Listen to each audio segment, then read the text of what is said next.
Cette machine n'est pas une simple machine à écrire classique. Elle n'est d'ailleurs pas pourvue de lettres de l'alphabet, mais seulement de signes qui, assemblés, permettent de former les lettres, les chiffres et la ponctuation en braille. Aujourd'hui, je vais donc vous parler de machine à écrire et de braille, mais je vais m'arrêter plus particulièrement sur une autre invention, la machine à écrire le braille d'Auguste Moller. Mais commençons par le commencement, l'invention du braille. Pour cela, il faut faire un bond dans le passé et arriver au début du 19e siècle. À l'âge de 3 ans, le tout petit Louis Braille perd la vue suite à un accident survenu dans l'atelier de son père qui était bourrelier. Et à l'âge de 10 ans, il est admis à l'Institution royale des jeunes aveugles, où il apprend à lire sur des lettres en relief. Cependant, à cette époque, il est impossible pour lui d'apprendre à écrire car l'impression se fait avec des lettres cousues sur du papier. Dès 1821, Louis Braille s'inspire de l'invention de la sonographie, ou écriture en relief, par Charles Barbier de la Serre, pour créer son propre système, le braille. Il s'agit d'un système d'écriture tactile à points saillants, où chaque caractère est composé de 1 à 6 points en relief.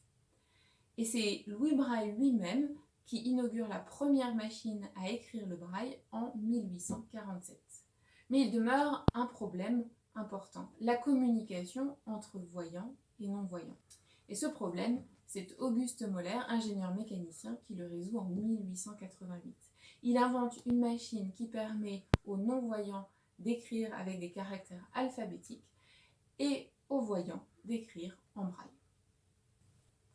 Alors cette machine est constituée d'un disque horizontal portant sur son bord à la fois les caractères de l'alphabet braille ainsi que l'alphabet latin. Et ce disque tourne autour d'un axe vertical.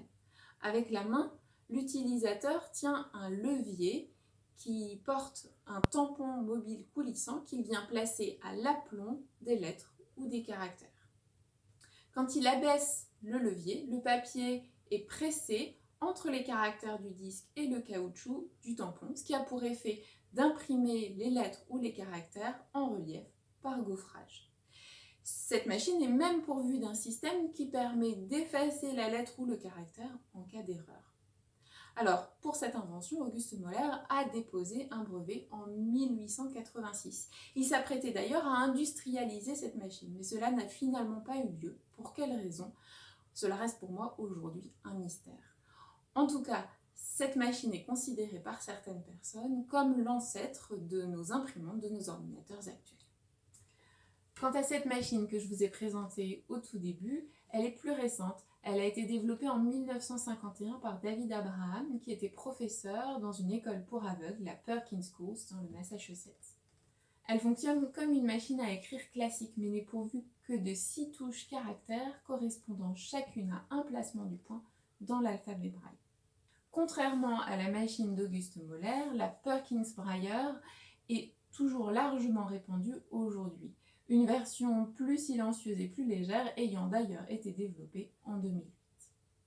Alors j'espère que cet épisode vous a plu et je vous donne rendez-vous la semaine prochaine pour une nouvelle invention de la semaine.